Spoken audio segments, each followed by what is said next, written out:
episodes, we're going to be spending 3 weeks touring China, starting in Beijing in the north, going all the way to Hong Kong in the south. 第6天清晨，他们在酒店简单的用过早餐后，便在手机上预约了一辆滴滴，花费了129元人民币。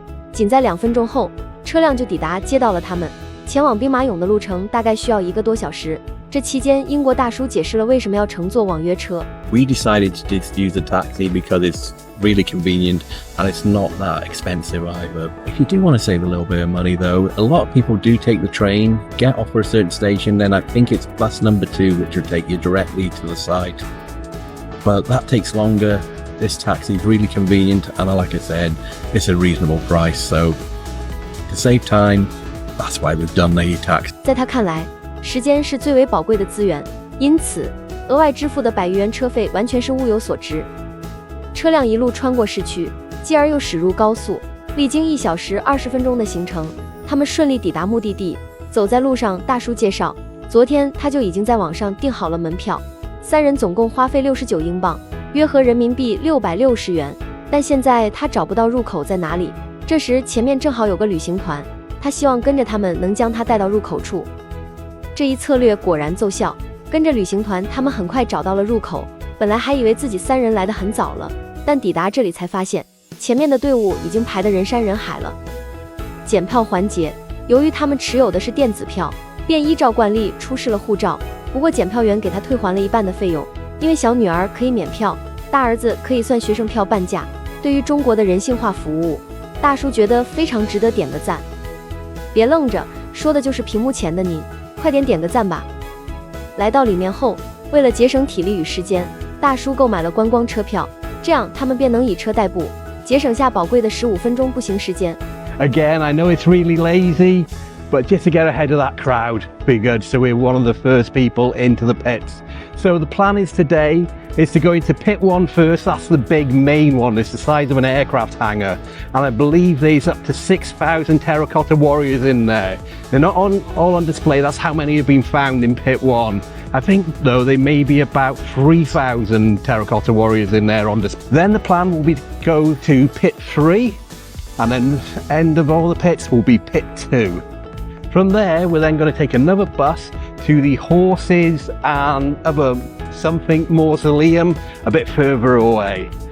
But I hope it's going to be a really fun day because I've been wanting to see these for, if I'm honest, decades, because it's one of the most historic sites in the world. 抵达兵马俑后，他们径直来到电子导游这里，花了约100元人民币，租借3个英语语音导游。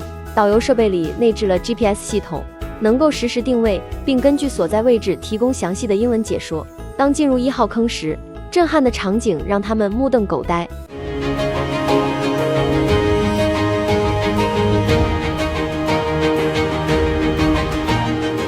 英国大叔游览到半程时，还发现刚才他们进入的入口处正不断地涌入人群。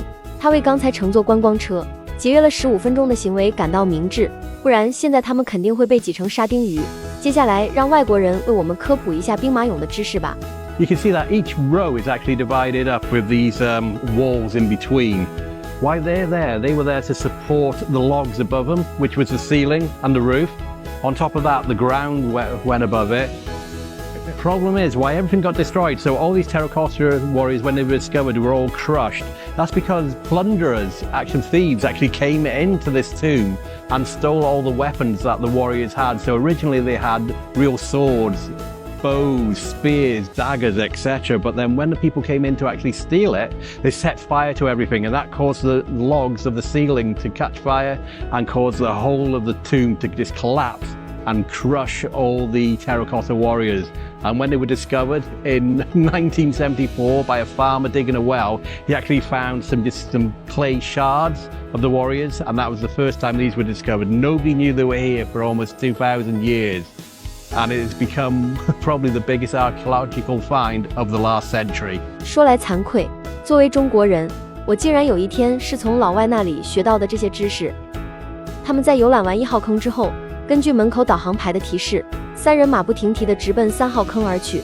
接下来的时间同样交给老外帮我们科普。Free was actually found in May 1976 and was open to the public a few years after that. It's actually the smallest of the 3 pits. So this pit actually collapsed naturally. It wasn't set on fire like pit 1 or pit 2. So the experts actually think that pit 3 is actually the headquarters of the terracotta army. And that's because the layout of pit number 3 is different than pit number 1 and pit number 2. And it's actually comprised of a north chamber, a south chamber, and a west chamber. This is where the officers and generals would have actually planned their battle strategies. In pit 3 they found 68 terracotta warriors and 4 horses, which you can see just over by there. So you can actually see on these photographs here, the instant that they were discovered, you could still see the original paint on them. But unfortunately, as soon as the paint's exposed to the air, it goes back to its original terracotta color. But yeah, that's how it would look when you first discover the terracotta warriors. So this is the south chamber, and there's 28 soldiers in this one, and they're facing each other because they're possibly having a conversation with each other. 在游览完3号坑之后，他们在兵马俑模型前合影留念。花费100元人民币拍摄了一张全家福。他们很快来到2号坑，在进入场馆后，大叔继续为我们科普2号坑的相关知识。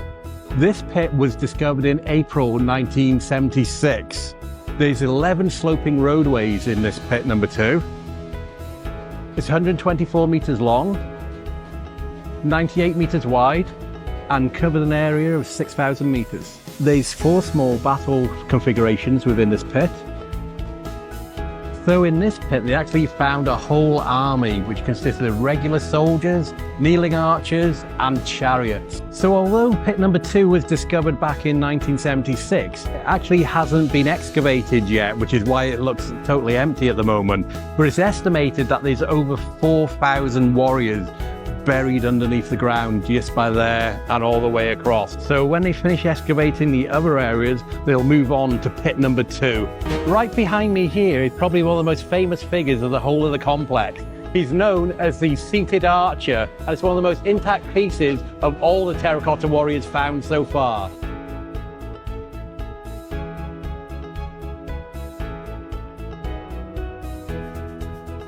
The reason why the kneeling archers are still remarkably intact is because they were shorter than all the other terracotta warriors in the pit, so when the roof actually collapsed, they didn't hit the kneeling archers at all, just the ones that were standing up. 科普结束后，英国大叔表示接下来将会前往秦始皇陵。出了门后，正好路过商店，于是他花了60元人民币买了3根非常有特色的经典雪糕。吃完后，他需要先去归还3个语音导游设备。在归还的路上，大叔介绍了陵墓区的情况。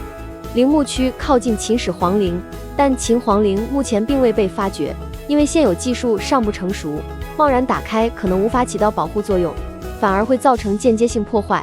传说中，皇陵内充满了水银形成的河流围绕在周围，模拟着帝国的江河湖海，并且还有双层天花板，上层天花板可能会有天文星象图，下层天花板则可能装饰有精美的图案和浮雕。在归还完语音导游设备后，他们回到了早晨到达的正门，在这里他们登上了前往骊山园的班车，而随着班车的发动，他们将在下集抵达秦皇陵。我是小飘看世界，想要继续看续集的话，一定要关注我，以便第一时间收到更新通知。下个视频见。